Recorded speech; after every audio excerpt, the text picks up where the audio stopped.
método de verificação de tensão sobre os capacitores. Esse é um método que você faz até para placas que você não tem esquema, placa que você não conhece bem direito, é o primeiro contato que você está tendo com ela, placas que para ti é desconhecida. Esse método funciona muito bem. Testar as tensões elétricas nos capacitores eletrolíticos. Tem aqui um capacitor nessa placa aqui, que está escrito aqui 220 microfarads por 400 volts. A numeração dela está virada ali, a numeração desse componente está virado para lá, está um pouquinho difícil de visualizar. Porém aqui esse capacitor, a tensão de trabalho dele é de 400 volts. O que você vai analisar aqui? Se esse capacitor aqui é de 400 volts, ele não foi colocado aqui à toa. Então ao ligar essa placa aqui na tomada, tem que ter uma tensão abaixo dessa, de 400. Uma tensão próxima a isso, não 400, mas um pouquinho abaixo que isso. Então quando eu ligo essa placa aqui na rede aqui de 220 volts, a tensão que aparece sobre ele é 310 volts. Se tivesse 5 volts aqui nesse capacitor, não seria normal. Não seria normal. Então você vai medir sobre o próprio capacitor aqui no terminal dele, ó, que tem aqui embaixo, quantos volts você tem. Se é um capacitor de 400 volts, não é normal ter 5, ter 10, porque seria muito estranho ter que um capacitor de 400 volts e ter uma tensão tão baixa assim, 1 volt, 2 volts. Então você vai testar aqui sobre o próprio capacitor. Vou ligar aqui na tomada.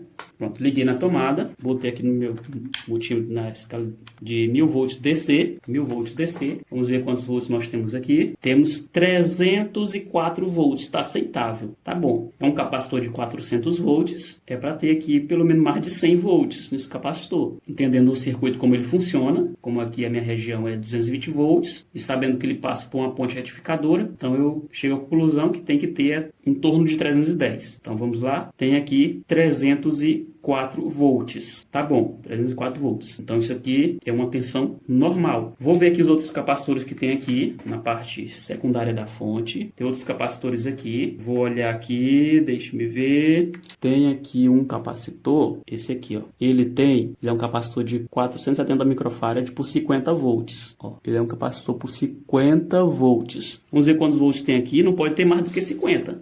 É um capacitor de 50 volts. Tem 29,9. Em torno de 30 volts nesse capacitor. É normal? Sim, é normal. Eu medi bem no pezinho aqui do capacitor. Bem no terminal do capacitor. Em torno de 30 volts nesse capacitor. É normal, é aceitável. Se é um capacitor de 50 volts, então tem que ter uma tensão aí bem considerável. Agora vamos olhar aqui um outro capacitor. Vamos ver aqui. Capacitor que seja fácil da gente encontrar aqui a numeração dele. Deixa eu olhar aqui a numeração desse aqui. Tá virado para cá, mas eu consigo ver que é 35 volts. Então não pode ter mais do que 35 aqui. Vamos ver quantos volts tem nele. Deixa eu ver. Tem 18 volts nesse capacitor. Então a gente já pode se basear pela própria tensão aqui do capacitor, o que é normal e o que não é. Esse capacitor aqui é de 35 volts. Se tivesse 50 volts nele, estaria anormal, não estaria correto, não estaria bom, o circuito estaria alterado. Já iria acender um sinal de alerta para procurar ali naquela tensão, ali naquelas trilhas ali, qual o problema, naquele setor da placa onde está o problema. Então você se baseia pela tensão dos capacitores. Também você pode se basear pelo negativo dos capacitores.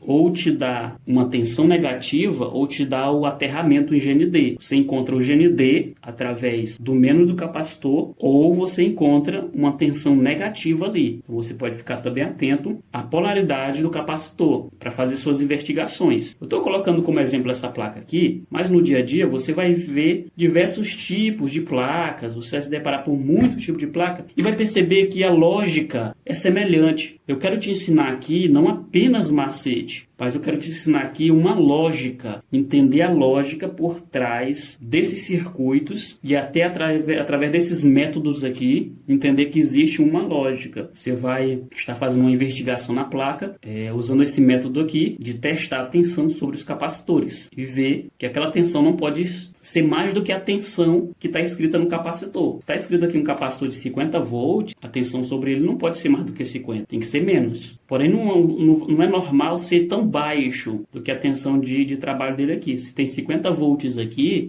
é um capacitor de 50 volts, se tiver apenas 2 volts ou 3, também não é normal. Tá? O engenheiro não colocaria um capacitor de valor tão alto para ficar fazendo uma filtragem de uma tensão tão baixa. Então você vai usar a sua lógica e está testando as tensões sobre os capacitores. É um método eficiente, é um método que vai te orientar nos seus reparos, nos seus consertos.